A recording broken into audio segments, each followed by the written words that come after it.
Shalom Bracha, bonne soirée. Nous approfondissons ce soir quelques éléments de la Malacha de Borer qui est ô combien délicate. Nous avons dit que utiliser un instrument de Borer comme l'épluche légumes est interdit. Un tamis, une passoire. Sachez que nos sages assimilent un tri par de l'eau comme un tri fait par un instrument de tri.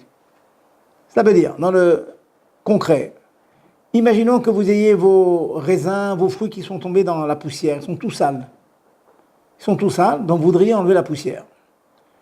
Vous pouvez les éplucher au couteau, la poussière partira avec l'épluchure. Par contre, mettre vos raisins dans un récipient avec de l'eau, et c'est l'eau qui va faire le travail de Borer, qui va faire que les saletés se détachent et vont flotter sur l'eau, cela est rigoureusement interdit. Par contre, si vos raisins sont propres apparemment, et vous les mettez dans de l'eau par hygiène et par peur des insecticides, donc une pissolette, quelque chose qui n'est pas visible, il n'y a pas de problème. On peut les mettre dans un récipient d'eau, mais encore une fois, si elles sont sales, il n'est pas permis de les mettre dans un récipient d'eau. On peut, de nombreux décisionnaires permettent ce qu'on appelle les passer sous l'eau. Vous ouvrez le robinet, vous mettez vos fruits sous l'eau, vos raisins sous l'eau. Cela, nous pouvons le faire. Mais dans un récipient plein d'eau, cela est interdit. Deuxième cas, fréquent aussi, une petite saleté est tombée dans votre liquide, dans le verre de kidouche, dans votre verre d'eau pendant Shabbat, dans votre verre de café. Le cas de la Gemara, c'est une petite mouche. On va parler de mouche, on va parler d'une petite saleté qui est tombée dans votre verre d'eau. Que faire pour pouvoir consommer son verre?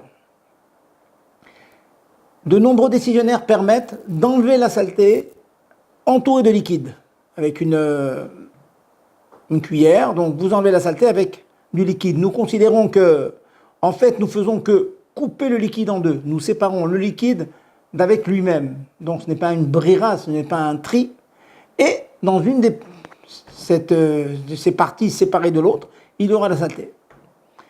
Dans son sidour, le Admor Hazaken ne permet pas cette chose-là, bien qu'il l'ait permis dans son Shulchan Aruch. Il propose une autre solution qui est, lorsque vous avez votre verre avec, disons, un petit peu de liège du bouchon de la bouteille de vin dans votre verre de kidouche, eh bien tout simplement de renverser un petit peu de vin, après avoir légèrement poussé la saleté vers le rebord, eh bien vous renversez. Cela sera considéré comme une brira permise. Pourquoi? Eh bien tout simplement parce que finalement la saleté s'en va d'elle-même et il vous reste dans la main le vin que vous allez consommer. Cela est considéré comme prendre le bon du mauvais. Donc en deux mots, évitez d'enlever avec du vin grâce à une fourchette, grâce à une cuillère. Par contre, enlevez en versant jusqu'à temps que la saleté s'en aille. Donc deuxième élément de la mlacha de Borer. Un cas aussi très fréquent, que faire avec le sachet de thé? Le sachet de thé, c'est un filtre en soi. C'est un filtre dans lequel il y a les feuilles de thé. Donc, une fois que le sachet de thé est plongé dans l'eau, je ne rentre pas dans le problème de bichouille. On parlera à une autre occasion comment faire pour qu'un sachet de thé se trouve dans de l'eau bouillante. Mais maintenant, il se trouve dans de l'eau bouillante. Imaginez qu'on enlève le sachet et que l'on secoue un petit peu ce sachet. Donc, qu'est-ce que nous faisons? Nous faisons que l'eau qui est à l'intérieur du sachet se sépare, se trie des feuilles. Donc, le sachet prend une fonction de tamis, et donc vous séparez les feuilles de l'eau grâce à un tamis. Cela est interdit, on n'a pas le droit de secouer. Alors que faire? Ben, c'est tout simple, vous prenez une grande cuillère, et vous enlevez le sachet de thé entièrement, complètement entouré dans son liquide, ce qui fait que on minimisera au maximum la séparation entre les gouttes qui sont à l'intérieur du sachet et les feuilles de thé. Dernier élément, vous allez me dire, oui, mais finalement, nous séparons ce sachet de thé de l'ensemble de l'eau qu'il y a dedans. Il y a une séparation, puisqu'on ne le consomme plus une fois qu'on l'a enlevé. C'est enlever le mauvais du bon. Alors, je vous dis une grande halakha aussi, que je vous rajoute.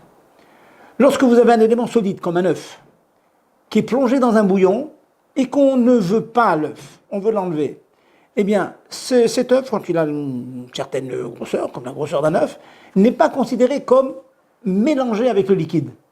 Donc même qu'il ne nous intéresse pas, nous avons la permission de l'enlever.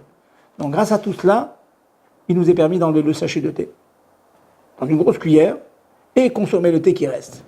C'est délicat, nous reviendrons sur cela, mais ce sont des concepts qu'il faut assimiler, ça prend du temps.